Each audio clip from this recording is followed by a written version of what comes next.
Hello and welcome to the IRS Rail webinar session on Train Technology 2030, Creating the Connected Rolling Stock Ecosystem of the Future, produced by the International Railway Summit in association with Advantech.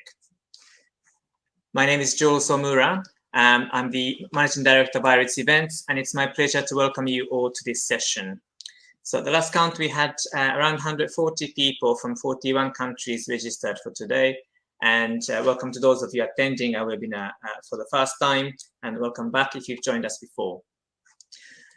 We are told that we are now in the middle of the fourth industrial revolution. After the first three gave birth respectively to steam engines, electric locomotives, and digital trains, Industry 4.0 is driving big changes to the way we interact with trains. One of the key features of the current revolution is connectedness, characterized by technology breakthroughs in areas such as AI, IoT, autonomous driving, 5G, smart sensors, and predictive maintenance. The pandemic has also accelerated innovation in many areas. What will this mean for rail operators, and how will the end-user passengers and freight customers benefit from the connected trains of the future? In today's debate, we'll be considering the train of 2030. So this means we are not talking about science fiction, but the very next generation of trains, possibly already at the design stage. I'm delighted to have the support of 4 leading experts as speakers with us today. In particular, we're grateful for the support from Advantech, which allows us to provide this important debate for anyone to watch for free. Advantech has the world's largest share of the industrial PC market, 35% of the market. And among other things, they provide a series of edge AI modules, AI inference systems, edge intelligence servers, and IoT gateways to accelerate AIoT development. You will hear more about Advantech's solutions on how to keep stations how to innovate the train of the next generation in this program. So I look forward to learning about that from the regional sales manager for industrial IoT solutions in Central and Eastern Europe, Alicia Stremnicina. I'm equally grateful to Jan Kohler from Passenger, Glenn Brower from Brain Creators, and Paolo Guglielminetti from PwC for sharing their expertise with us today. Passenger and Brain Creators are 2 of Advantech's co-creation partners. We'll learn more about what that means later in the program. This is an interactive session, so you're invited to participate proactively in the discussion. So the audience members are invited to use the chat screen to exchange opinions and ideas. There is also a Q&A section where you'll be able to ask questions to the speakers, which will be picked up during the panel discussion.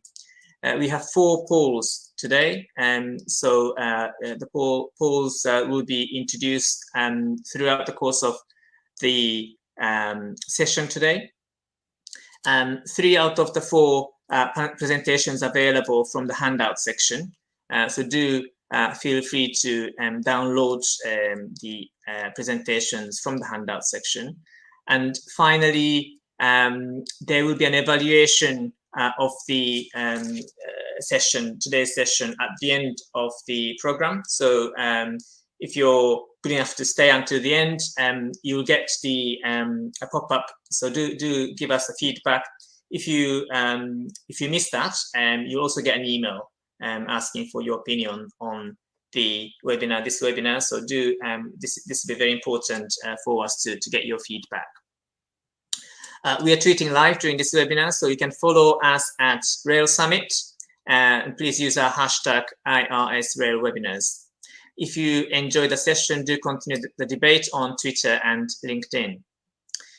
Now, regarding our moderator for today, we have what the American president might call a situation, where the moderator who had initially confirmed became unavailable at the last minute last week.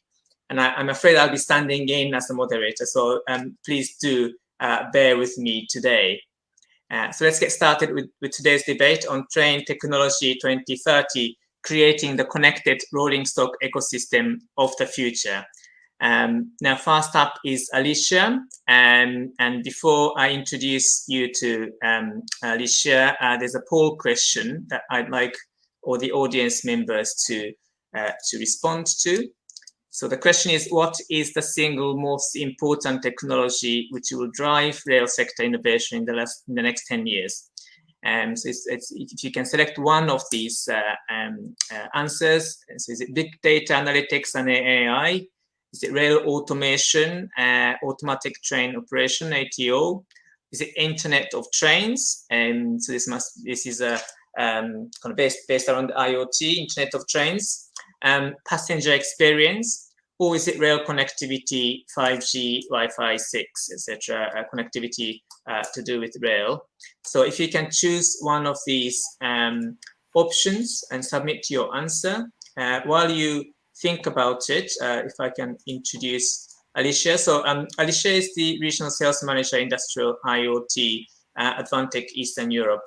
And I've known Alicia for about 2 years now, I think. She's been a great supporter of the International Railway Summit. Alicia leads Advantech sales activities for the infrastructure sector in the CEE region. This means she's an expert in not just transport, but also other related areas like energy and environment and smart city, and how Advantech's key offering like AI and industrial IoT are integrated in these areas.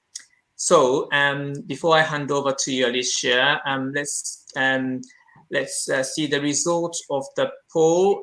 If you haven't answered yet, if you can respond in the next few seconds. I think we have most of the responses in. So if Julius, it's impossible to answer this question because it's all in one. It's all technologies are the future.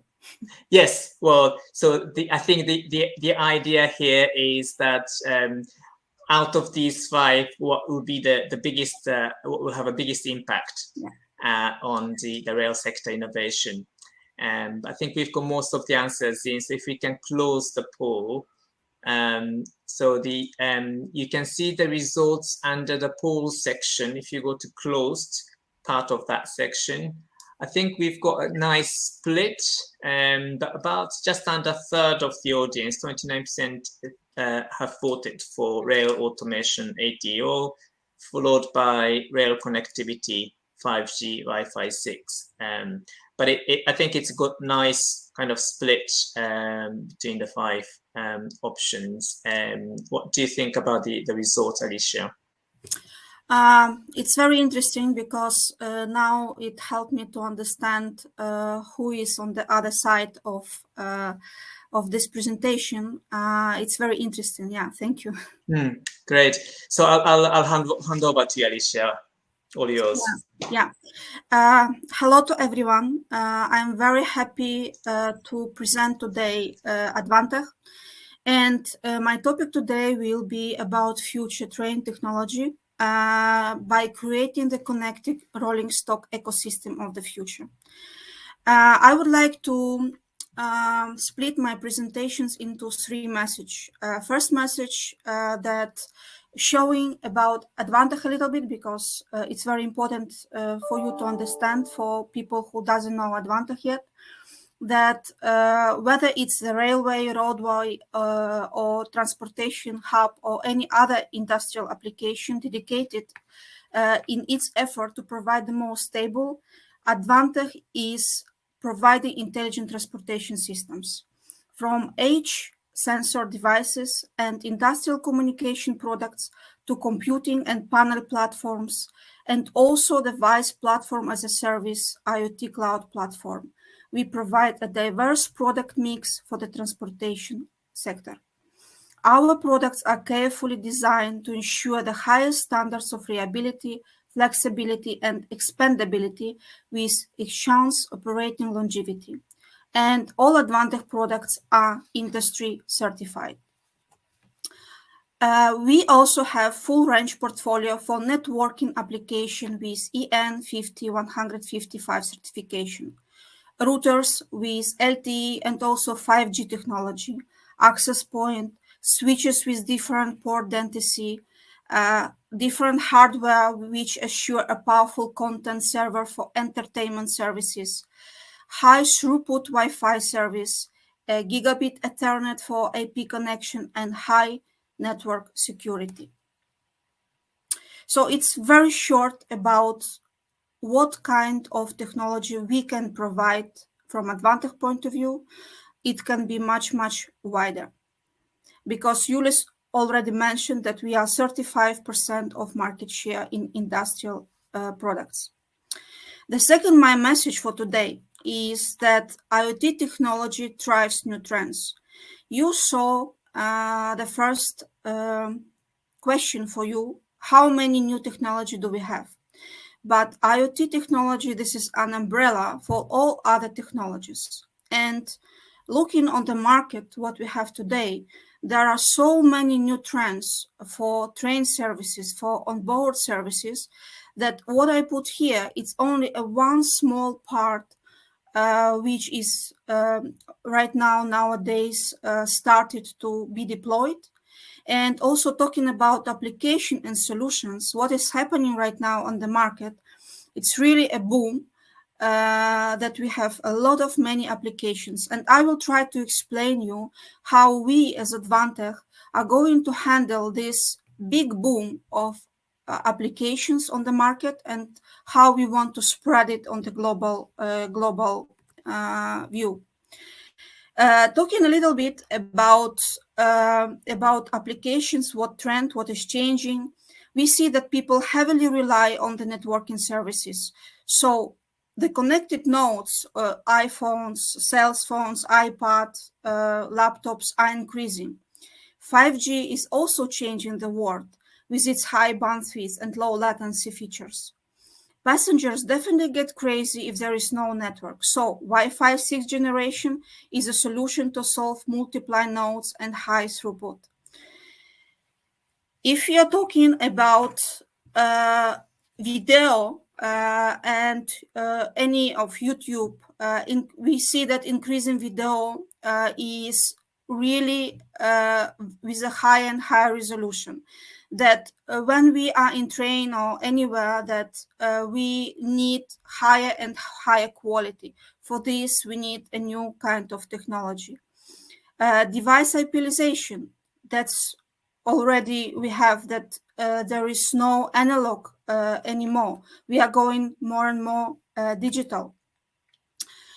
Train communication service changes. We need less and less cabling. We need more and more gigabit Ethernet. We need new architecture for Ethernet train backbone, new ACN startups.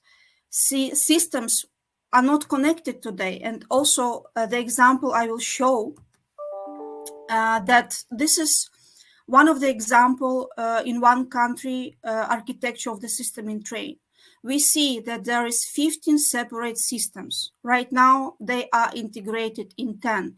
We have different kinds of systems like onboard diagnostic system, CCTV, Wi-Fi system. And all of these systems, 10 systems, are separated. They need different kind of management. They need a different kind of display and many, many other things. So the future also in not only in railway, but generally in automation, that we need to connect systems. We need to have one platform where we will be able to manage all the systems. The issue is when you ask why still it not happened, mainly because that these platforms are not reliable, that people are afraid, operators are afraid that if one system will not work, the other system will also not work. So how to do it to make the so reliable platform that we are going to be sure and we are going to be secure that all systems will work. This is the example which I want to show you that with decades of experience, Advantage has developed the extensive technical know-how and domain knowledge needed to build transportation systems, also for individual needs.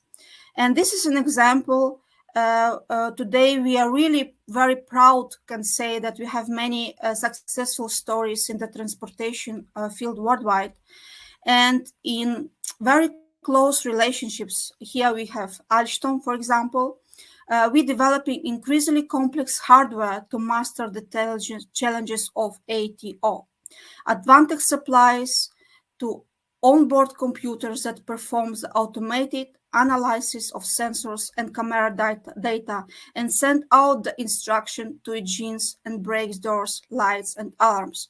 So when you go into this picture, you see that there is Advantage hardware behind. The next my message is about Advantage, that we are almost 40 years. And in 2015, so it's more than 6 years ago, we introduced Wise Pass platform. This is a platform, cloud platform. And 2 years ago, we introduced Wise Marketplace with many industrial applications on it. Co-creation, the future of IoT world, from edge computing to the solution co-creation. Advantage corporate mission is enabling an intelligent planet by co-creating the IoT solutions with our ecosystems. Today you will see it. We did implement the mission carefully, step by step, from phase 1 to phase 2 and to phase 3 at the end. Phase 1, this is edge computing and IO devices. It's our core. We produce the newest technology. It's our main revenue stream today. Phase 2 business, this is Wise, platform as a service software platform with many industrial apps. We expect that phase 1 hardware platform offer plus phase 2 software platform together can enable the phase 3 domain solution. Phase 3 will be the biggest part of the IoT business. I expect that in 5 years, Advantage revenue will be mainly from phase 3, 5-10 years, let's say. The success of phase 3 needs to be covered domain knowledge of the individual sectors, of the individual partners. The way to success in the phase 3 should be co-creation among domain solution integrators, domain knowledge owner, and platform providers like Advantage.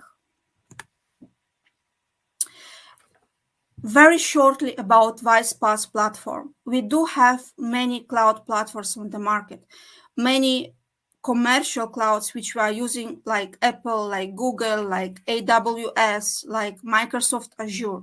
Advantage Cloud Platform is different. We are enabler for industrial applications. We enable many companies to create and develop their own industrial app much easier than before. Imagine, we have an increasing number of companies creating very new industrial apps. In each country, we have it actually. And in chase their decision-making process through data-driven approaches and AI analysis. Unfortunately, industrial app development is very time-consuming and very cost-intensive. I think that partners from today's webinar will really can show you how many years it takes to develop the really perfect software for domain application. These processes tend to bottleneck projects and slow digital transformation. So we need to utilize IoT data platforms and this development and accelerate this deployment. So our platform architecture is enable exchange between cloud services, support for cloud native technologies, and several application framework networks. And Wise Pass platform help domain-focused system integrators and also equipment manufacturers to focus on the specific needs on all vertical markets. It's very complex, but it's really not so complex as it looks like. Advantage partner model, it's very complex. We are working with local distributors, with global distributors. We are working with online partners, and we are working with the key accounts. And of course, OEM, like train builders, R&D train builders. Today trend is very important to work with independent software vendors and domain-focused system integrators. So my last slide today, I want to introduce Advantech. Today we are on the third stage in interconnection in application and domains. It means that we created a platform, we created integratable industrial applications in many domains, in many applications. And we need to go through phase 3 to interconnect all applications, all systems, and go to the phase 4, where our integrators, local integrators, will innovate. Today, you will see the example of integrators, independent software vendors who went from the local market, creating the perfect software, and went to the global possibilities, to the global projects. And today, we are co-create together, we are partners, and we want to show you that this kind of solutions are really will dominate the next 10 years. So this is my message for today, and I want to welcome my partners for now. Thank you very much, Alicia. There was so much to take in, and you know, I think I've learned quite a lot about your activities, but also your interest in taking other partners on board, getting other partners on board in your program. So there may be some questions around that later on. Let's move on now to the next speaker. Who's Jan from Passengeras. This is the second time Jan joins our webinar program. So welcome back, Jan. Hi, Jules. Hi, everyone. And Jan is an expert in connectivity solutions for the transport sector. I'm sure you'll explain to us what Passengera does. I won't go into details of that. But one thing that I was interested to see in your profile is that you're passionate for innovation. I'll look forward to learning more about your innovation. Before Jan's presentation, we have a second poll. So if the audience members can respond to this question, will we be using onboard Wi-Fi in 2030? So in 9 years' time, are we going to be using onboard Wi-Fi? If you can answer from one of the three options, yes, we'll be using onboard Wi-Fi mainly for internet connectivity. Or is it yes for internet connectivity and other onboard services? Or no, I think onboard Wi-Fi will be replaced by another technology. So, you know, there'll be something else in place of onboard Wi-Fi by then. So if you can select an option, and I think this is a kind of gut feeling question, so you'll be able to answer fairly quickly. If you could answer in the next 5 seconds or so, and then we'll close the poll. Yes, so if we can close the poll, please. And again, if you can go to the poll section and the closed, you'll see the response. 2/3 of the audience chose the second option, yes, for internet connectivity and also other onboard services. Followed quite a lot behind by the third option, 24%, a quarter of the audience thought there'll be something else. I'd be quite interested to know what that might be. Jan, what do you think about the result? Yeah, first of all, thank you to all who participated in the poll. Interesting to see that split, even the difference is significant between the answers. But yeah, I'm very happy to see the result, and I hope that during our presentation, I will be able to provide some reasons why the option B is something that we see the future for. Great, thank you, Jan. So the floor is yours.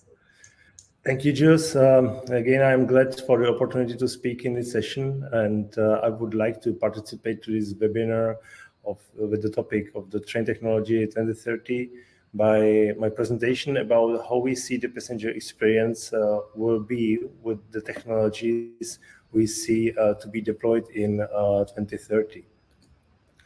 On my agenda today, I will cover just the following topics briefly to introduce Passengera and what we are doing, split a bit more discussing about why we do actually travel and what are the main pillars of the passenger experience that are affected by the technologies. And the last turn, I will spend just about the results for sustainability.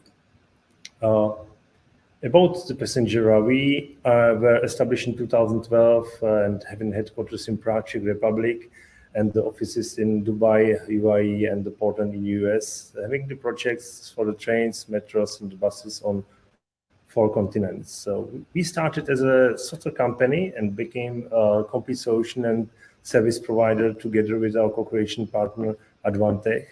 And together we are now serving the projects on the global scale. At Passengera, my claim is that we digitalize the mobility with the technology designed to boost the business performance of the transport companies and enhance the passenger's digital experience. That means that we are very focused on the passenger-oriented solutions and services that brings the value to both passengers and the transport operators as well. Our solution includes the connectivity and the powerful application hosting for the transport operators. By connectivity, it was already mentioned during the Alicia's presentation that the connectivity is a medium on which the new services can be applied in future, and that's one of our core solution components. Just another part is where we are very experienced is passenger information and entertainment platforms to provide the passenger services on board and also during the whole passenger journey. With the monetization channels, the operators can generate more revenue through that with the other operations and security tools, and all managed by the centralized monitoring and management suite, which will simplify the operation of the whole fleet. Then actually, why I start asking myself, why do we actually travel? And when I start thinking about the journey of the future, and as I was imagining it, I figured out that we usually focus on the technology of the infrastructure, how to make it faster, more digitalized and effective. But when I realized the people are at the core of every journey, or true, we often overlook that. That's why I decided to maybe talk a bit more today about the passenger experience of the future. So why do we travel?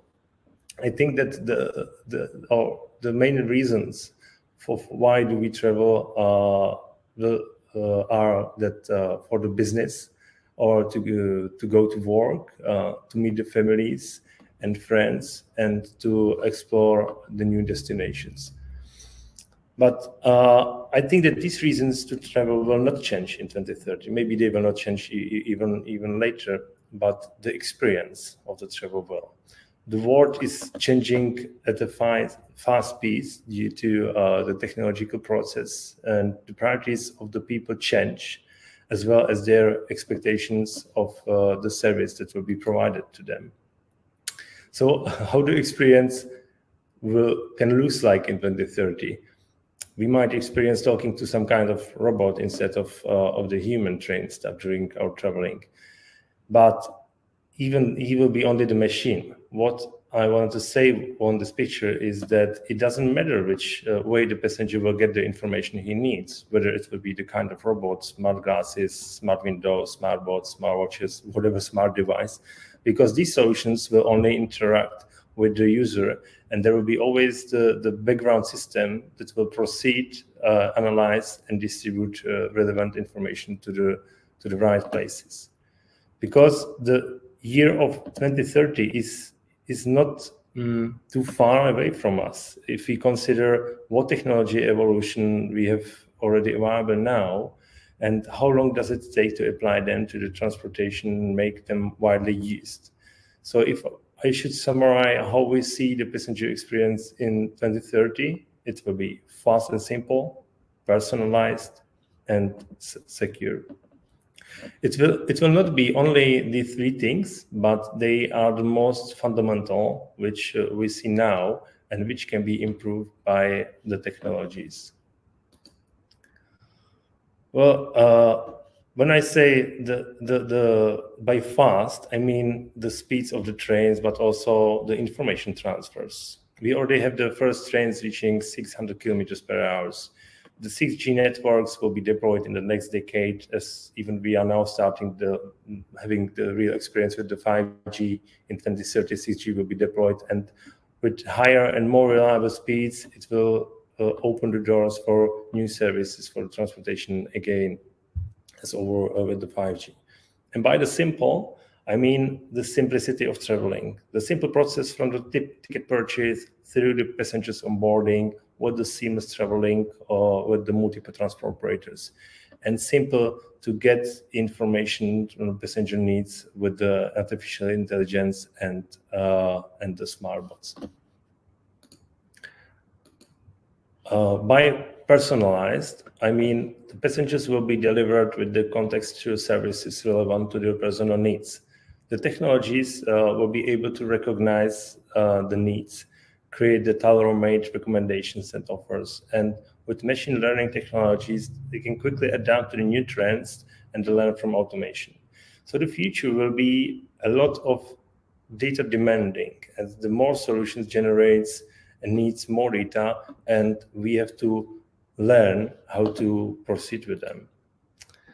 And by secure, I mean the security of both, physically and digitally.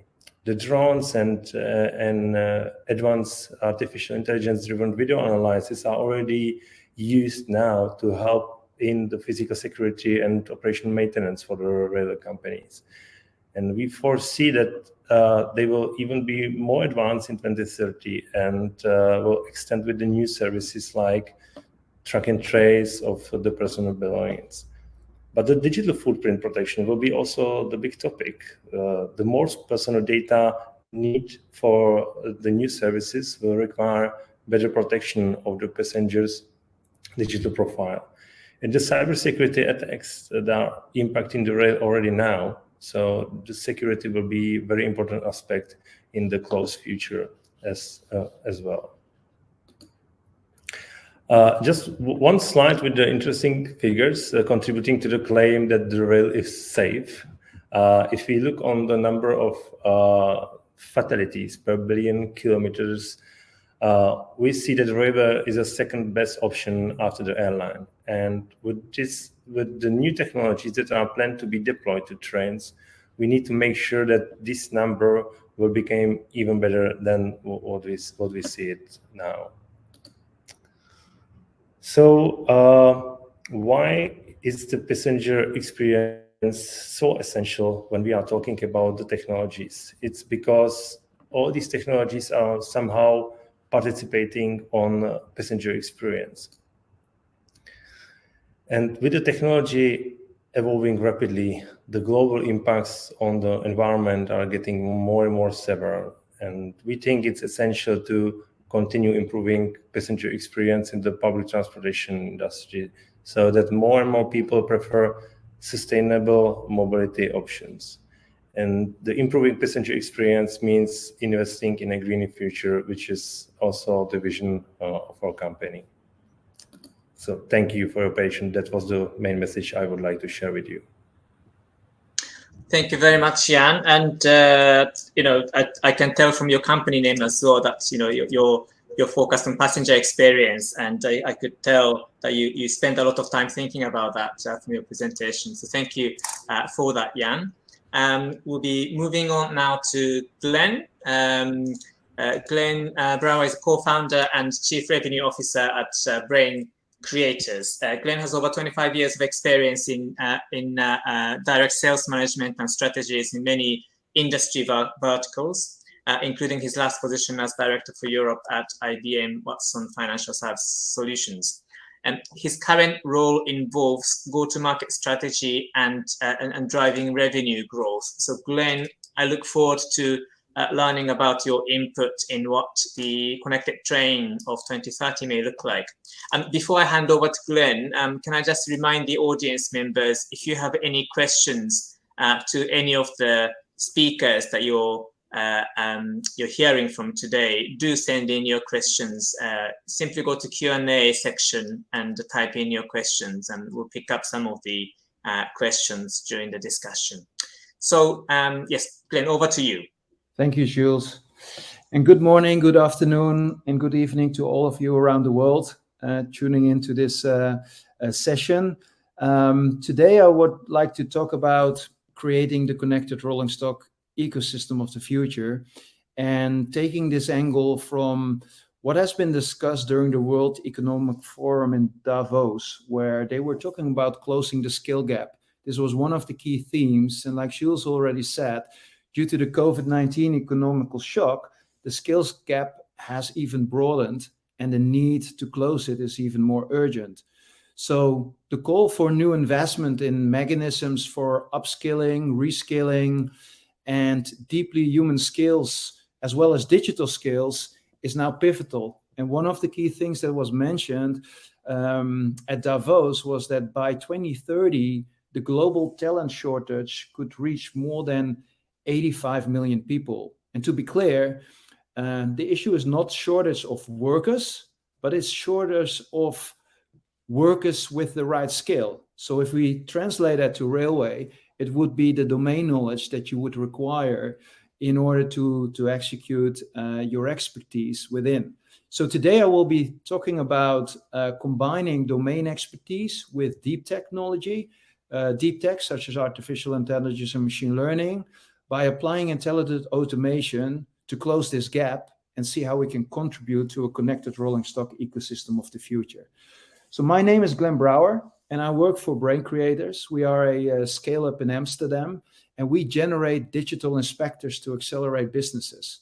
And our key motto is that everything a human inspector can discern, we can learn to a digital inspector. So our mission is to solve the worldwide growing scarcity of, for example, manual inspection and domain expertise. The challenges we see is that there are human inspectors that perceive the world, they make a decision based on an anomaly or a regulatory requirement, and then they respond with certain actions to this effect when they inspect a surface, an object, or a space, or even crowds, and that is across every industry, but in particular to the railway or the rolling stock, it could be on the train. And these human inspectors, they cannot be cloned. They cannot work 24/7. They require certain education, and eventually they might leave your company. And if you then think about those manual inspections, often they still are costly, labor intensive, and could be inconsistent and sometimes executed under not safe environments. So what if we could introduce a digital inspector that can perform their work through a cloud-based or an edge-based service, or embedded within a solution, and they could interact with cameras or scans that they can make of the environment, and they have unlimited performance. They can be available 24/7 and do this at lower cost, faster results, and more consistently, and often safer. So this is kind of the pivot that I want to talk about today. By being able, and this is what we do, we create these digital inspectors with a certain user interface on an edge device that Alicia was talking about on technology, but in a very pragmatic way. And so let me show you an example of two inspectors that we recently have released. One is an inspector that looks at highways. And I take this example of highways just to show the point, because we haven't got an inspector developed specifically for railway to look at the railway. But this is the inspector we call Inspec. And what this does for our domain partners, these are domain partners that inspect roads. And this could, so this could be translated to railways or rail infrastructure or rolling stock infrastructure as well. The dashboard that you see here is kind of like you create a project, you upload the video data or the video footage, and then the digital inspector inspects it. then you have an ability to put the human in the loop still there. So the real railway worker or the human expert, he becomes the supervisor of the system, and he verifies the outcome of the digital inspector before he releases it to his end client. And this is an example of how we have combined deep technology by automating this process intelligently, analyze the video footage, which is the bulk work that is, kind of the boring work that we could automate, such that we can use these domain experts on high value work tasks. And also being able to do much more than they could do in a day, they can scale it up maybe 5 times. And if you then combine this output with a digital map, and that's what you are seeing here, we have kind of used deep technology, in this case AI, to basically look for anomalies on road surface. And when you zoom in, you can give this to the inspectors to faster look what is happening on a railway or on a road, in this case on a road, with the coordinates, and mapped it against the regulation, whether it's a direct maintenance issue, a long-term or a short-term. This is kind of what I call intelligent automation being applied without the need of a data scientist or a machine learner in this case. So by transferring the human knowledge of a railway expert towards a digital inspector, like I just showed, we could be very tactical and fast in creating these digital inspectors to apply to the railway industry as well. One other example that we have done is that we have developed one for spaces. We started on this on an airport in the Netherlands, where they asked us, Glenn, can we do this for asset management within areas? And before we did, they said, yeah, but I cannot scan the whole area. Can we make use from existing surveillance cameras? So the first thing we had to do, because we were European based, is make sure that it was GDPR proof. And so we built an inspector that could anonymize people. So the object that they detected were the humans, then they anonymized the people, and then from there we developed this platform to recognize other objects and do other things along the journey or the customer journey for this specific particular airport. So now we are looking, okay, how can we now apply this to rolling stock? So the first feature that we come out with is that we package this, what we call a solution-ready package on an edge device in combination with Advantech, where it's an MXM rolling stock device certified for beyond the train, whether it is for a front view camera or from a bird-eye camera from the top. Now you can combine deep technologies in recognizing people or objects on the train, being able to export the data and share it amongst different ecosystem partners, build new end-to-end solutions. And we're starting with crowd managing or capacity management on the train. But you could also say, let's look at behavior as a next step.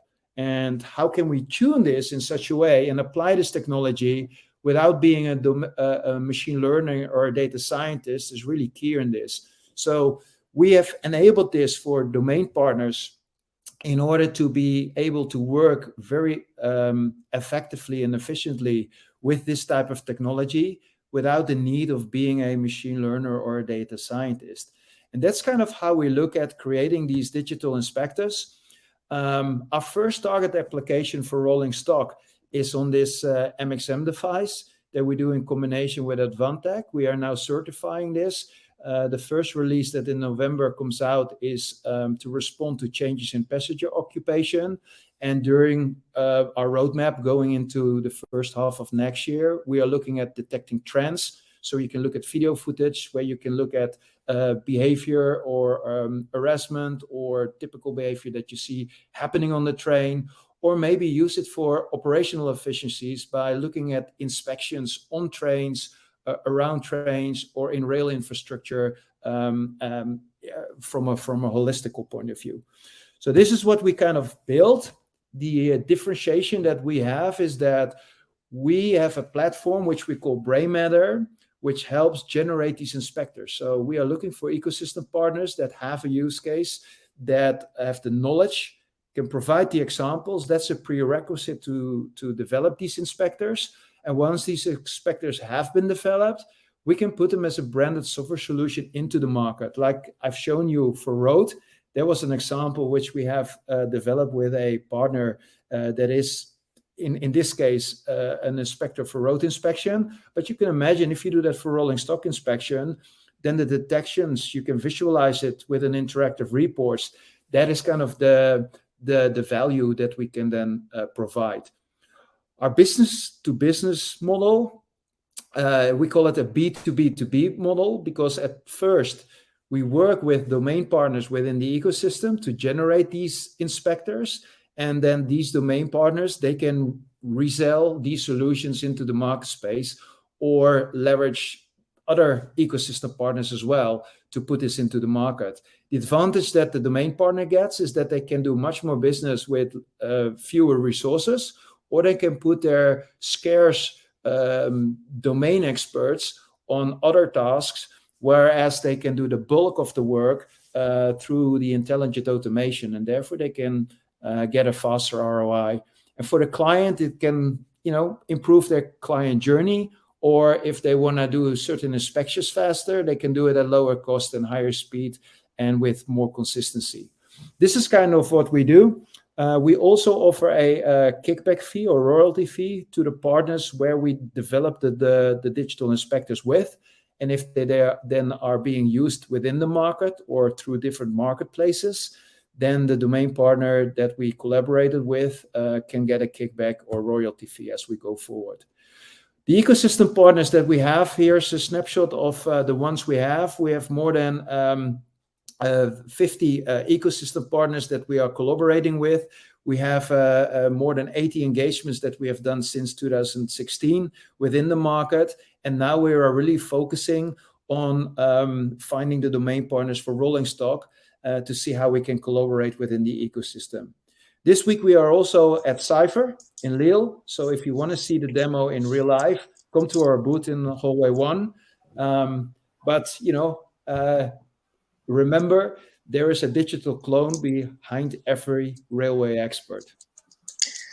Thank you very much, Glenn.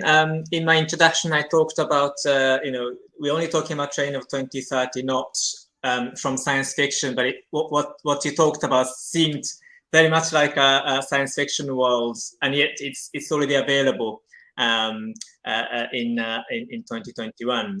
So that's amazing, and it shows the speed of innovation that's surrounding the world, not just rail sector, but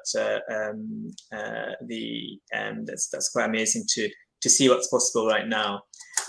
Before I let you go, Glenn, we have one more poll proposed by Glenn.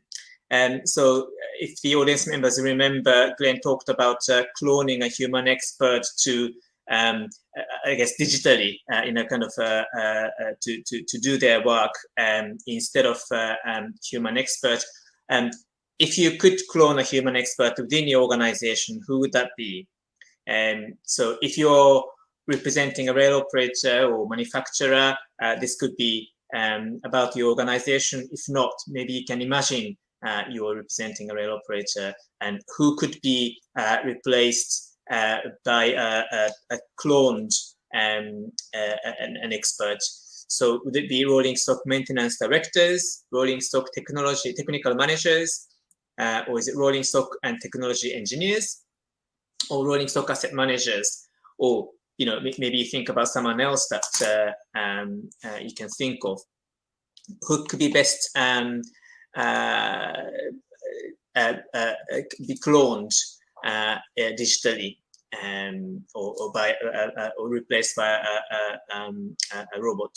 If you can send in your answers, and again, this is something that you may decide to vote with your gut instinct. We'll be closing the poll in the next 10 seconds. So if you can send in your responses now. I think a lot of people have voted. So if you can vote in the next couple of seconds, and we're closing now. Once again, so if you can go to the polls section, you'll see the responses from the audience. We have a tie, I think. Someone voted. We have a winner. So rolling stock and technology engineers almost tied with rolling stock asset managers. What do you think about this? The results, Glenn? Yeah, that's quite similar to what I see in the other industries where the value will be created. Where it will be for the asset managers and the rolling stock technology engineers. So it's kind of what I expected. Good. So this is the audience is on the same page as you, Glenn. Right. Thank you very much, Glenn. I will now move on to Paolo, our last speaker. So I think many of the audience members may be familiar with Paolo. Paolo Guglielminetti is a partner at PwC Italy, and he's also a global railways and roads leader at PwC. He's moderated a number of webinars, so that, but this time he'll be joining as a presenter.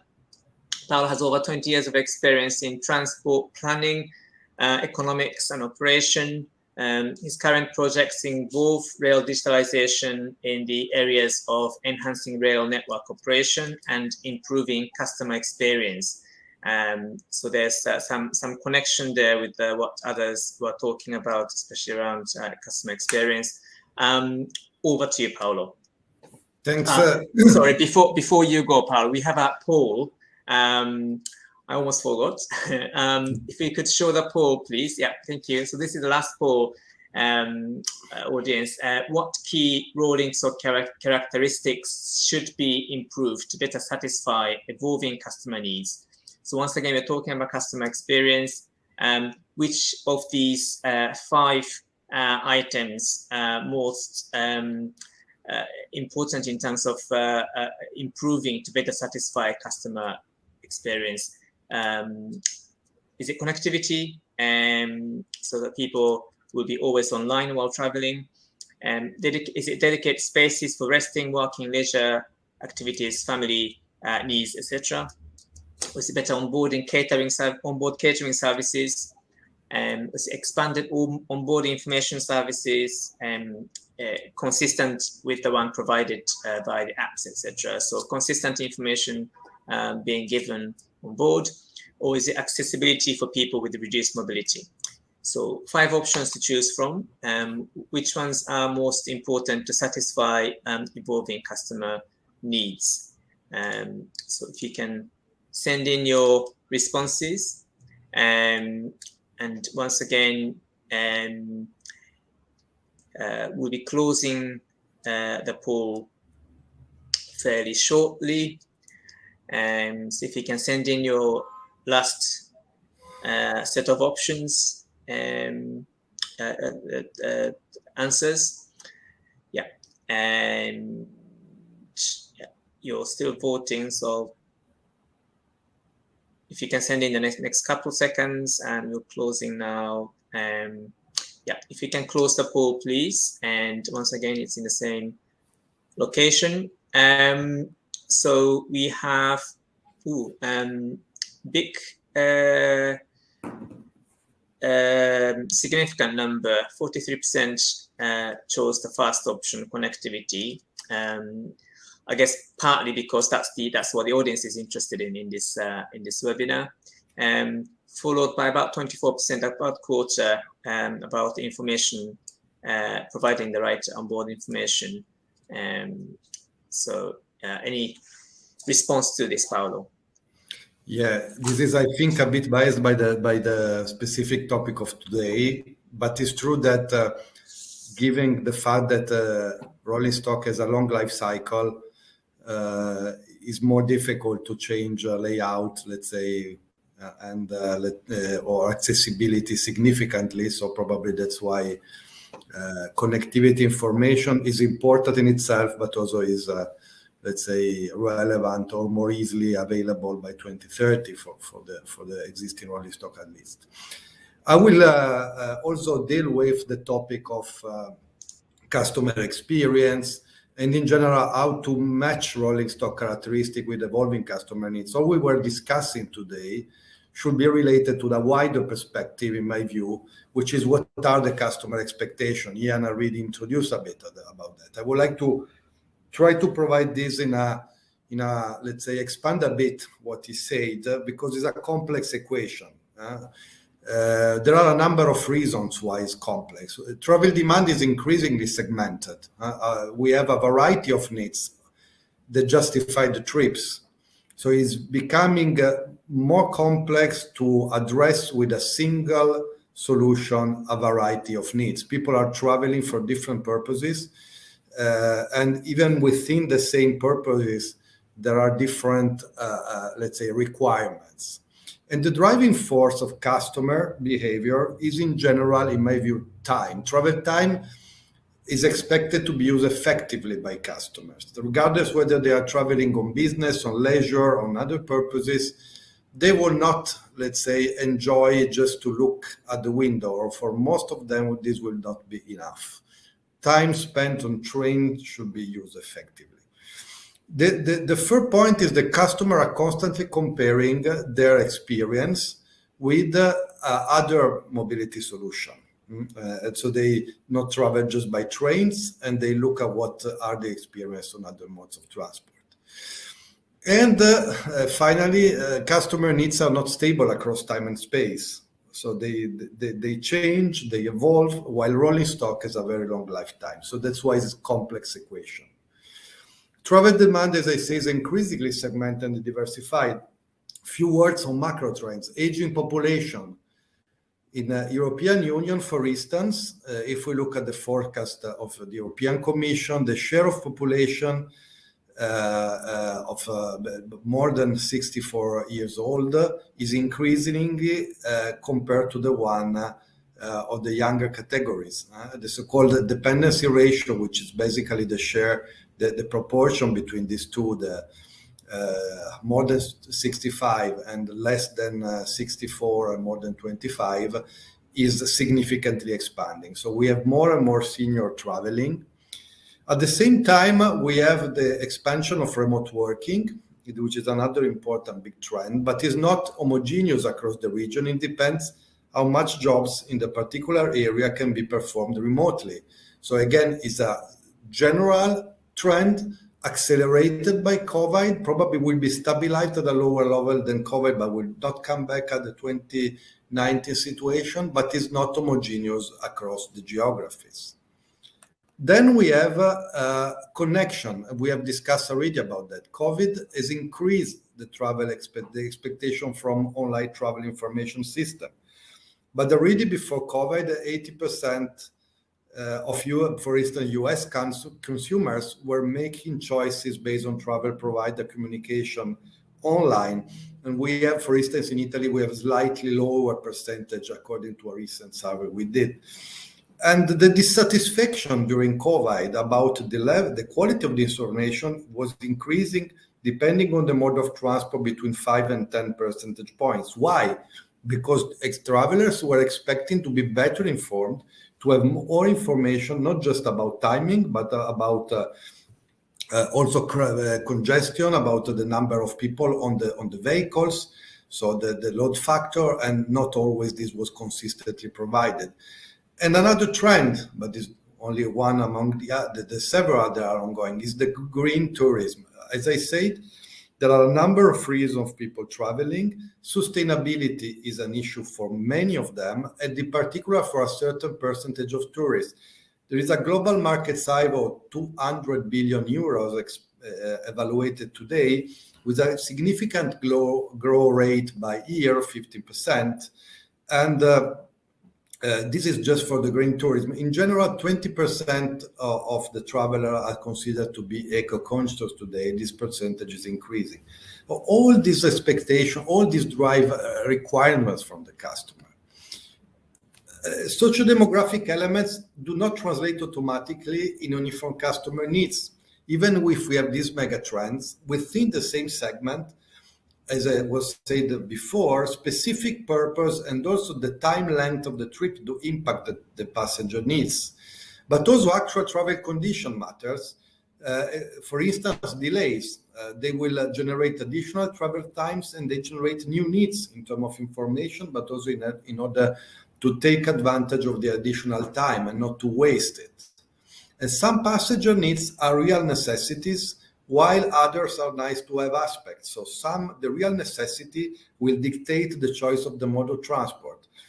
The nice to have will dictate the selection between two modes of transport that have similar features. And this also should be considered when developing the future trains. Most customers are seeking value in the use of travel time. And this, I think, is the most important element we have to consider. There have been a number of research. I tried to compile some pre-COVID estimate. So that there is not a single way to spend the time on trains. Browsing the internet and reading as the one that taking the last share of time, but also, of course, looking at the view, maybe because not other alternatives, but maybe in some cases because it's nice. Sleeping, of course, resting is important. Talking to other passengers on business or for leisure reasons that are traveling with you, and working, including emails and calls.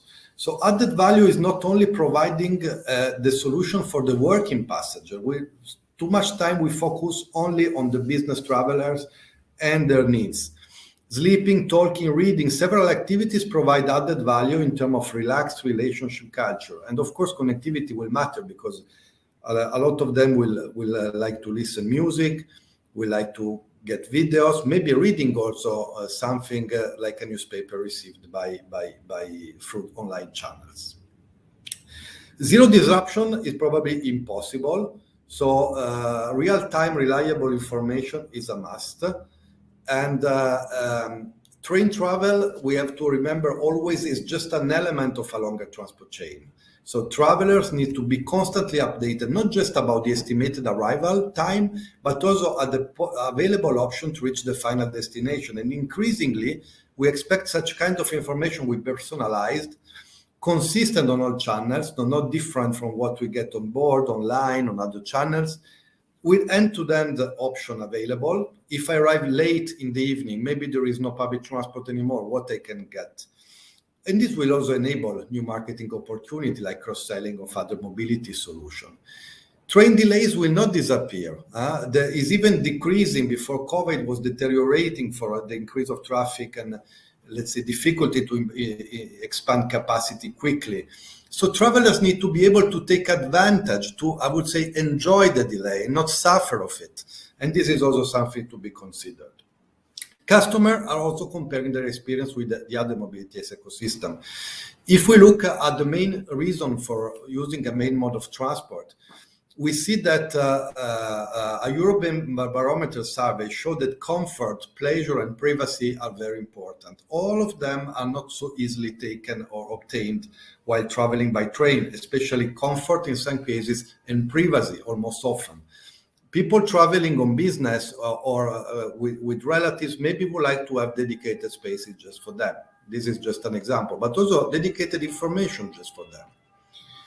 So that's the diversified and dynamically changing customer needs. But on the other hand, we have assets with longer life cycle and we limited layout flexibility. We remember what are the way they spend time browsing the internet, for instance, reading books, sleeping, etc. Is the layout of train always suitable for all such needs?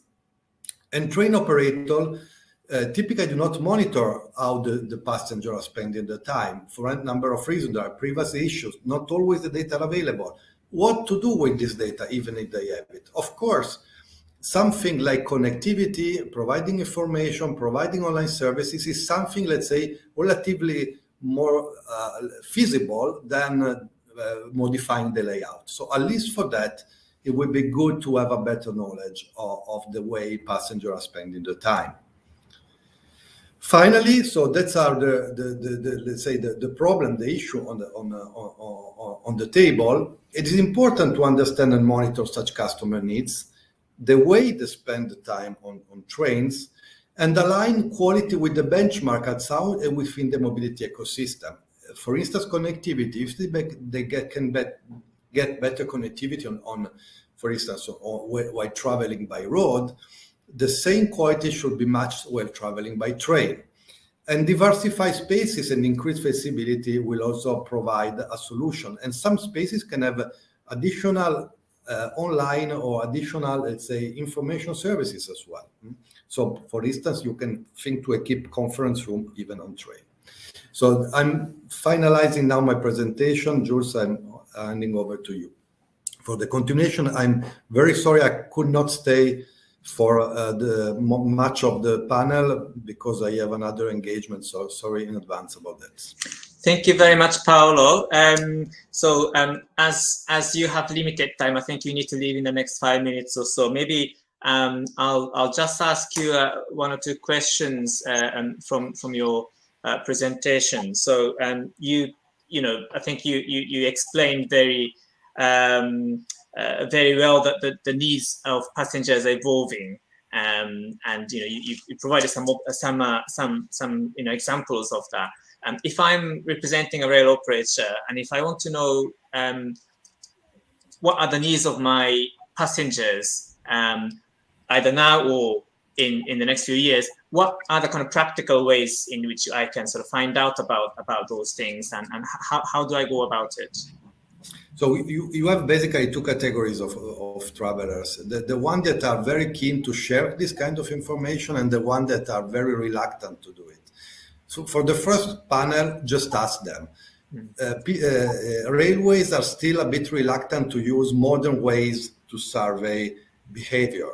It's not just phone calls from a poll agency, it can help, but you have to go on the field and to look at it and to discuss with the passenger and to use focus group to complement this information. For the reluctant one, you have to use technology, and the colleagues here can help you to understand how to do it. And you also talked, you also have some specialty expertise in other modes of transport as well. Looking at, with a kind of wider, more global kind of perspective, the railways traditionally, they're good at sort of thinking about stations to station passenger experience. They don't think beyond that.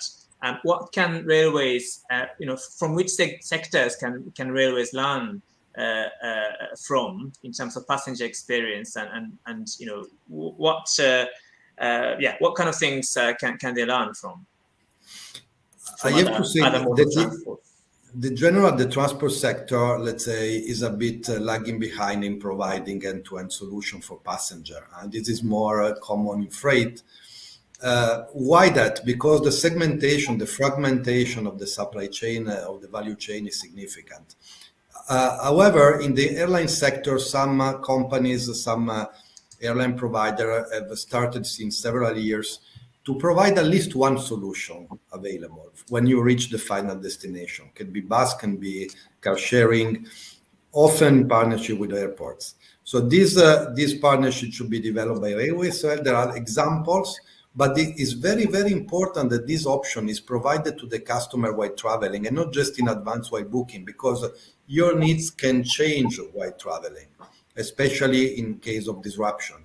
So the main issue here is not sell in advance, which is easy, but to, let's say, provide information and potentially sell during the trip, especially when the train are arriving late, arriving in the evening, or in a period of time where the information is not available.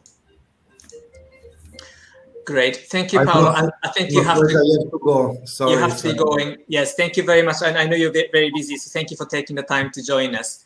So thank you, Paolo, and see you soon. I'd be interested to sort of ask the same question, especially about passenger experience, because I think that's the right thing to focus on when you're thinking about how to design the train of the future. I think that the first thing to start with is what will our customers want, what will our passengers want. Maybe Jan, I can turn to you because you talked extensively about passenger experience. how can rail operators, how you had the good kind of items there, fast and simple, personalized and secure. If I want to know about my customers, my passengers, as a rail operator, what kind of things should I be focusing on? Well, I think that it's very difficult to estimate now what will be the most of which technologies will be affecting the most the user experience in future, because it's a personal thing. We already see a lot of deployments of new connectivity solutions with the 5G currently being rolled out. So we need to have some hands-on experience on the successful projects to estimate what will be the changing the experience the most.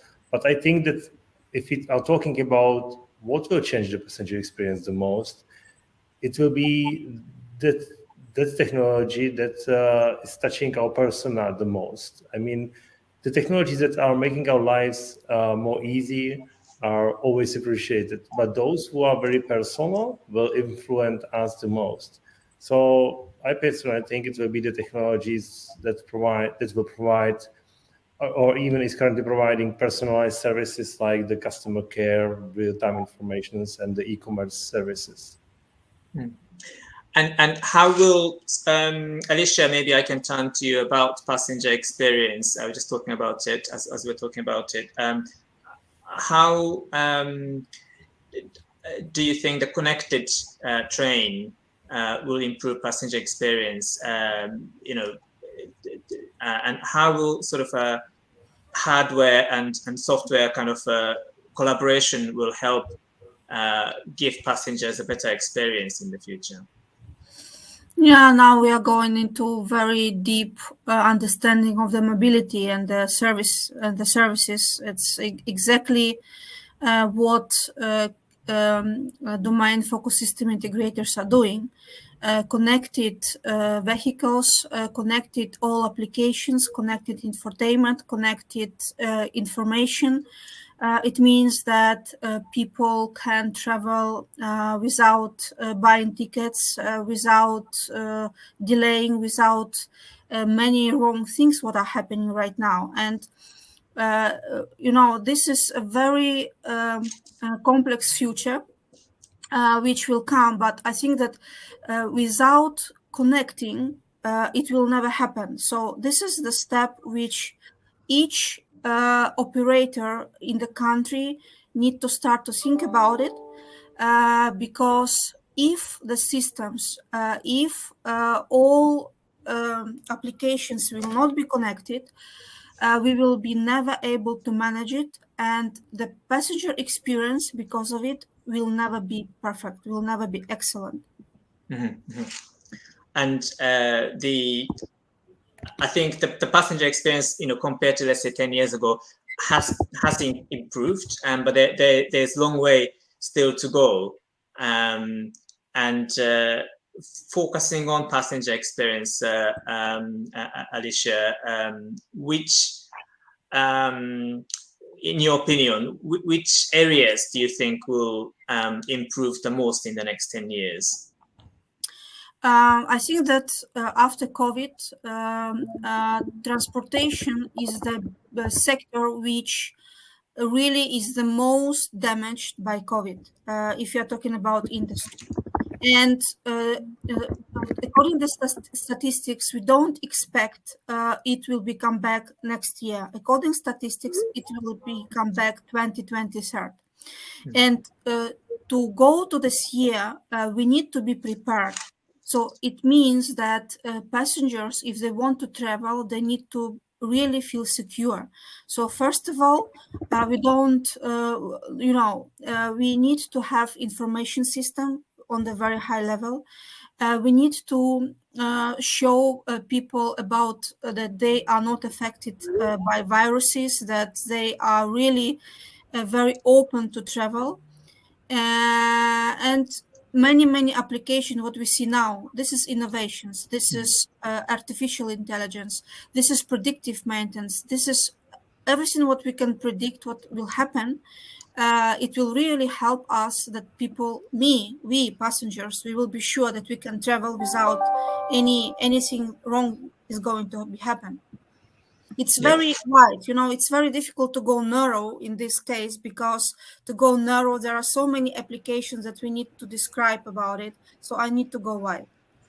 Yeah, and there's so many things we can improve still in terms of experience. And Glenn, if I can turn to you, and same question that I asked Paolo earlier about if I'm a rail operator and I want to improve my passenger experience. He talked about how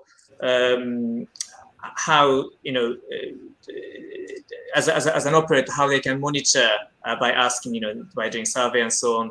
But in terms of technology, so you talked about, for example, anonymizing video footage and so on, to understand passenger needs. What do you propose that the rail operators would do to improve passenger experience, technology-wise? Well, what you see here is that what I see is a lot of data convergence, and that is not only in the rail industry, even outside the rail industry, that data will be available, for the ecosystem to use. And it will not be only specific data that they can use, because if you have technology that can anonymize, like Paolo was saying, and you can use the data without showing the identity of people, for example, then you can exchange data amongst ecosystem partners, and you can increase your insights. And I spoke today about automating visual inspection and automating visual inspection tasks. So imagine if you have a convergence of data from different ecosystems that you can use within a single view on a single digital map, connecting with other digital twins of companies or operators or within the ecosystem, and combine it vice versa. That's what gives you, a different insight. And so, a lot of people ask me, yeah, but Glenn, if you have a digital inspector, is it not taking away the jobs of our current domain experts? And, I showed you that's not the case, because they become a coach. So rather than having a machine replicating the steps that human performs to reach a particular judgment or make an entire decision process, to refactor that and use the strength of and weaknesses of both humans and machine, that's where I think we can maximize value and generate and redistribution decision making in an agile way. And I think that's the area of the next the fifth industry revolution that people talk about, sort of human and machine working together, not being dictated by machines. So that's another discussion altogether. So I won't go into details of that, but it's an interesting development there. And you talked about, Glenn, just now about sort of creating eco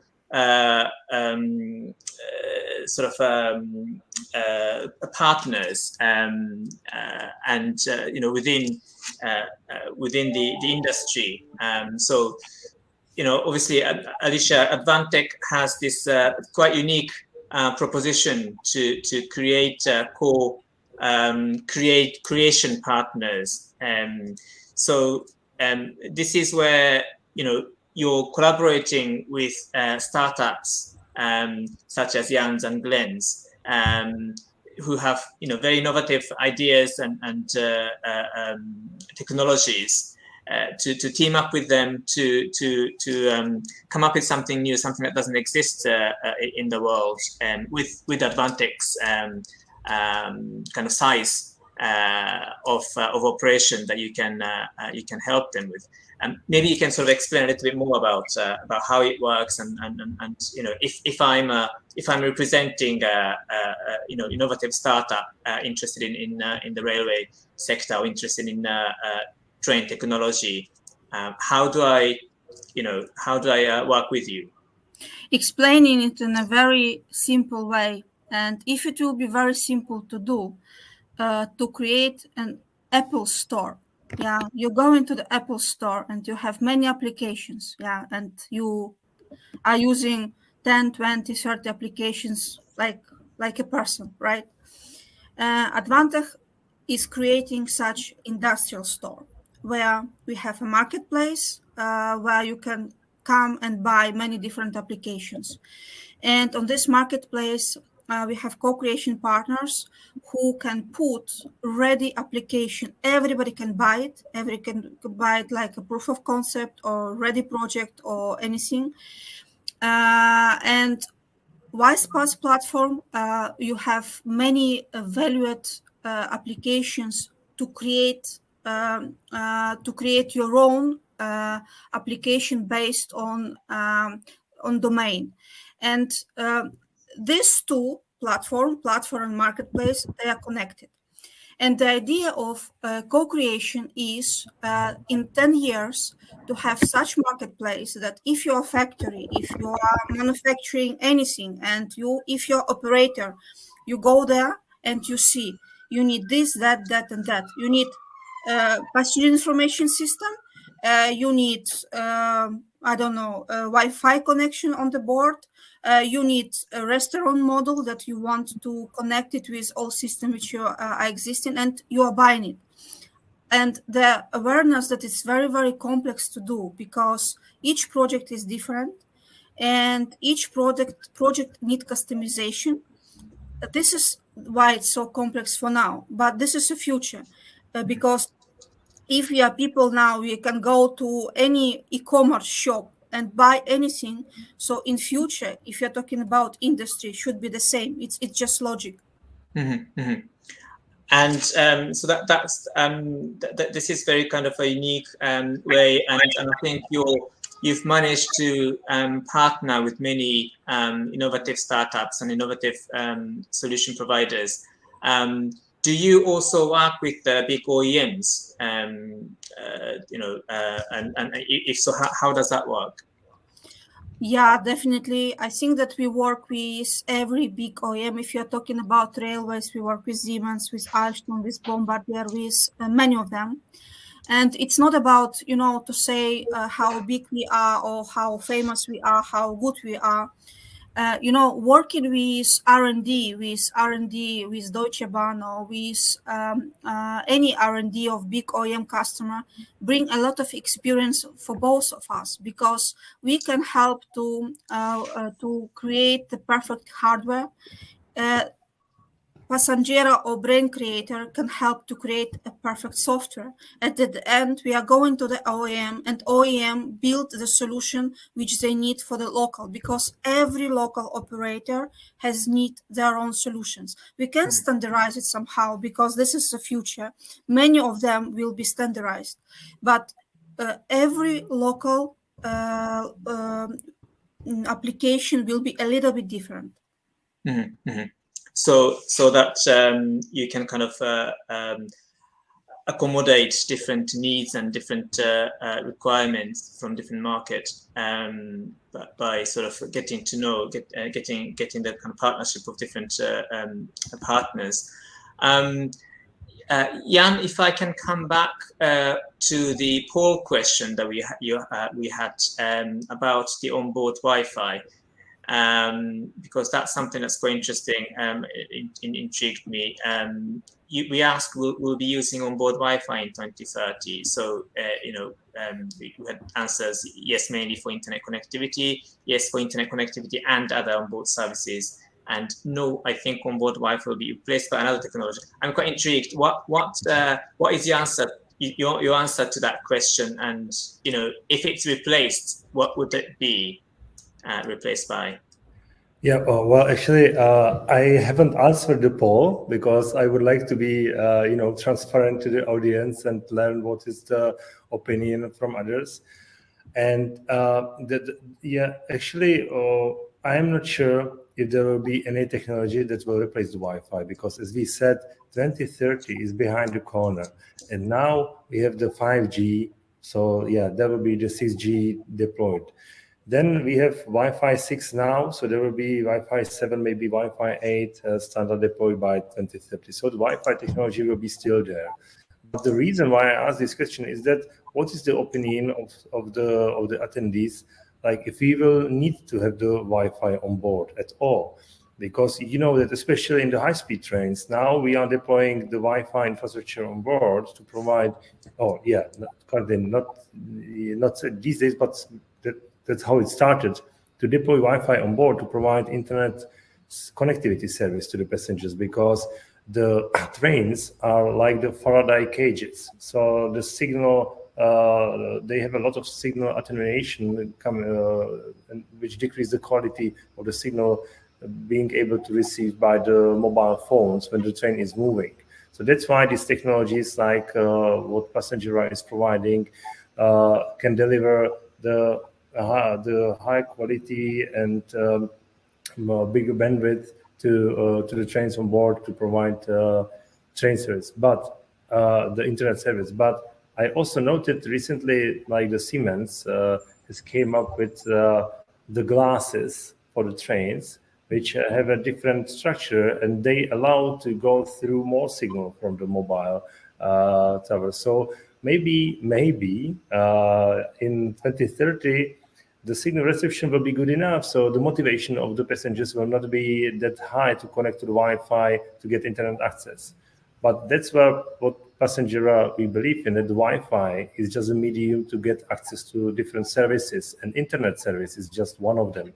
There are some others like real-time information portals on board, e-commerce, and that stuff. So that's why I put together this question, because I was really interested how the attendees will foresee that future of what will be the motivation or the need for them to use the Wi-Fi in 2030.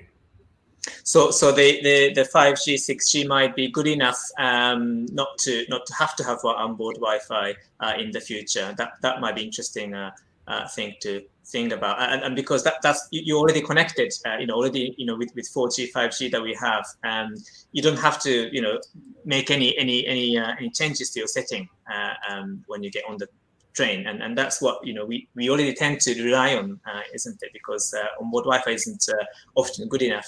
And you have to type in your email address and so on. But if you've got already 4G, 5G on your mobile, that may be simpler for the passengers. Yeah, but it's about the motivation of the passenger, what he really needs. If he needs just to get internet access and he has enough mobile data packages, it works enough.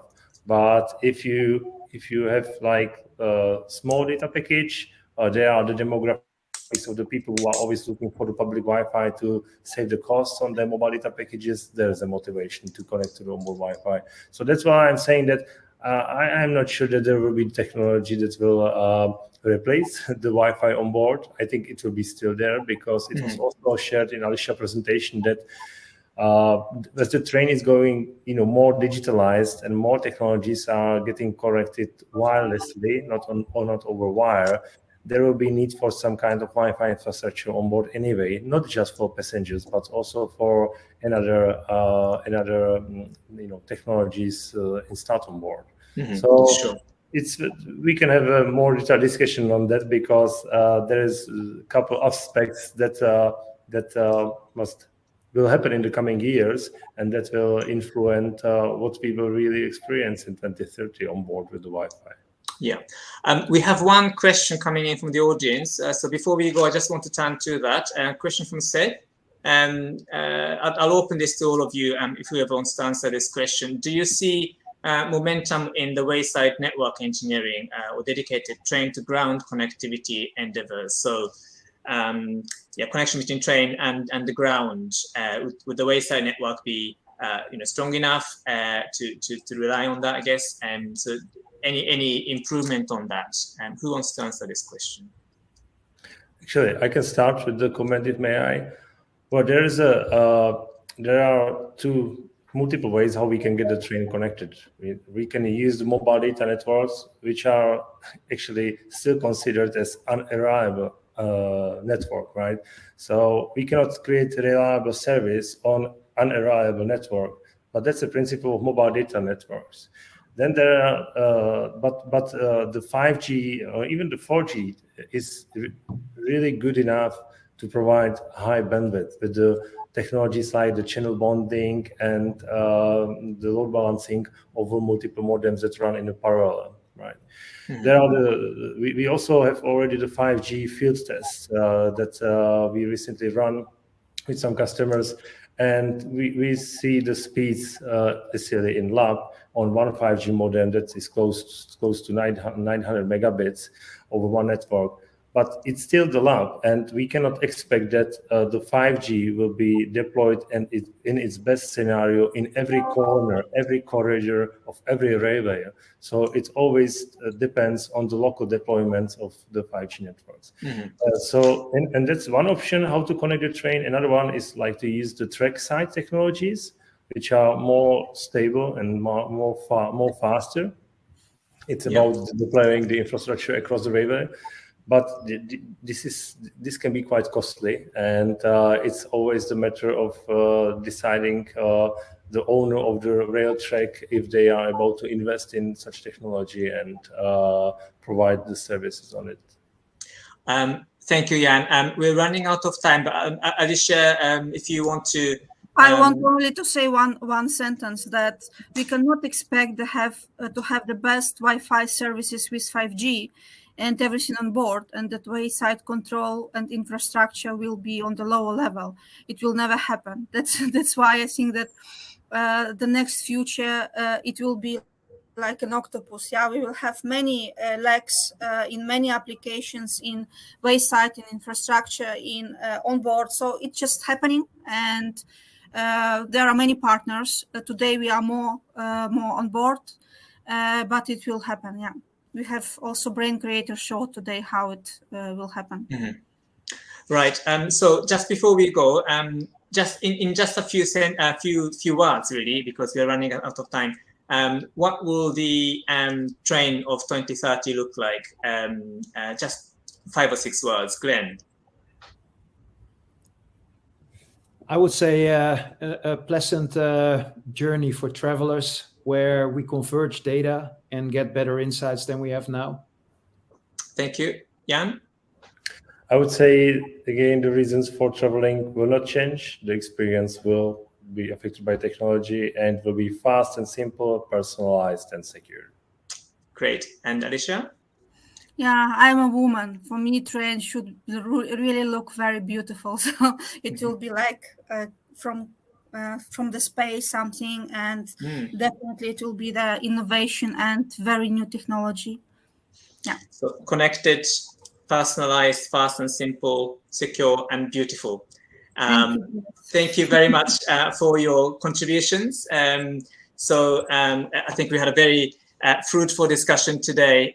So thank you to all speakers. And Alicia, I know I struggled with your name earlier, so bear with me. But thank you to Alicia Strudeniecna, Jan Kohler, Glenn Brouwer, and Paolo Guglielmetti for your contributions today.